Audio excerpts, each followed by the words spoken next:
Have you ever wondered why some of America's biggest companies are suddenly going quiet? No big headlines. No flashy press releases. Just a slow, steady shift north of the border. That's right. More and more U.S. corporations are quietly moving to Canada. Not in a loud, dramatic way, but piece by piece, department by department. And here's the kicker. Most people have no idea it's happening. But it is. And in today's video, we're counting down 6 major U.S. companies expanding their operations into Canada, and why this seemingly quiet move could have huge consequences for the economy, for workers, and for the future of business in North America. Stick around because the closer we get to number 1, the more shocking it gets. Number 6, Walmart, not just retail anymore. You probably know Walmart as the big box store that's everywhere. But behind the shelves and sales is a company that's turning into a quiet tech powerhouse.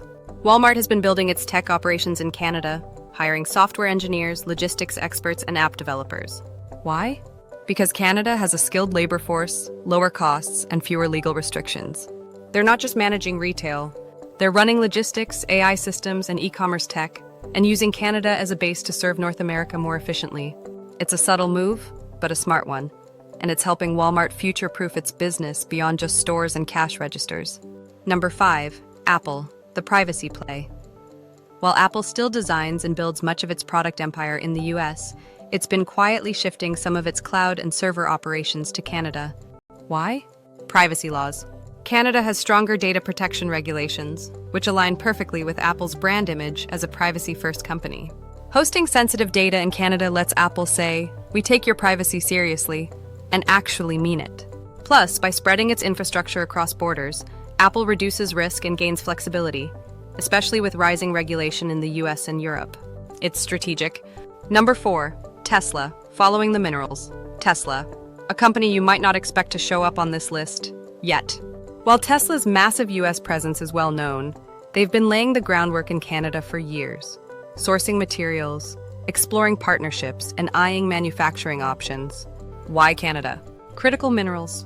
Canada is rich in the materials needed for EV batteries, lithium, nickel, cobalt, and it also offers government support for clean energy tech.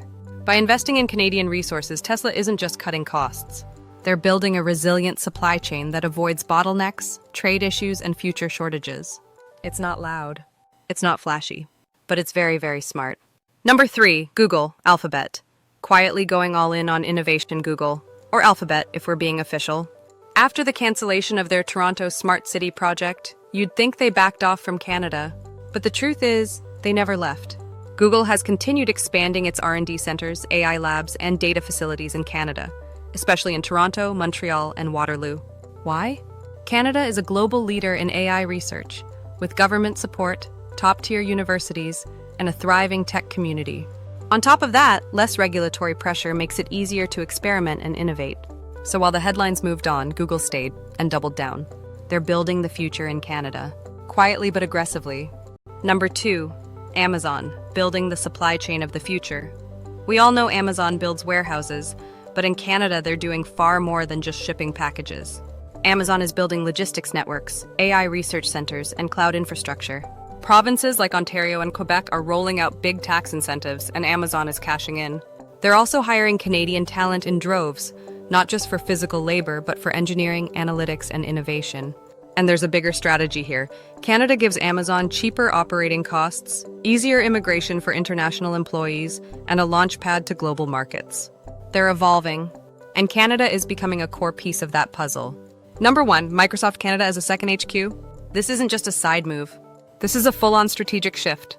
Microsoft has been rapidly expanding across Canadian cities, especially Vancouver and Toronto, and for good reason. First, talent. Canada allows for faster, easier immigration, making it the perfect place to hire international developers, AI researchers, and engineers. Second, cost and stability. Office space is cheaper, the political climate is more stable, and the government actively supports tech growth with funding and tax incentives. Third, future-proofing. With growing uncertainty in US regulations, Microsoft is quietly building a stronghold that could operate semi-independently if needed. Some even call it a shadow HQ. Not official, but ready if things shift. Microsoft isn't abandoning the US, but they're absolutely preparing for every scenario. And Canada is their insurance policy. Why this matters, more than you think. So what does all this mean? This isn't just about opening new offices or chasing lower taxes. This is about a structural shift in how corporations think. They're no longer loyal to one country. They're loyal to efficiency, stability, growth. And right now, Canada is checking all the boxes. For US workers, that could mean stiffer global competition, fewer local tech jobs, and new challenges in industries that used to be safe.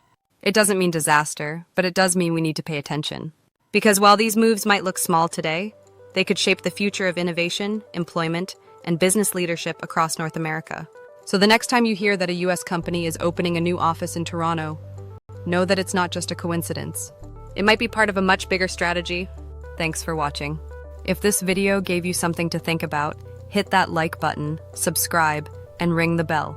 Because the business world is changing faster than ever, and we're here to keep you ahead of it. Drop a comment below. Which company surprised you the most? And do you think this trend will grow even bigger in the next 5 years? Let's talk about it. Until next time, stay curious.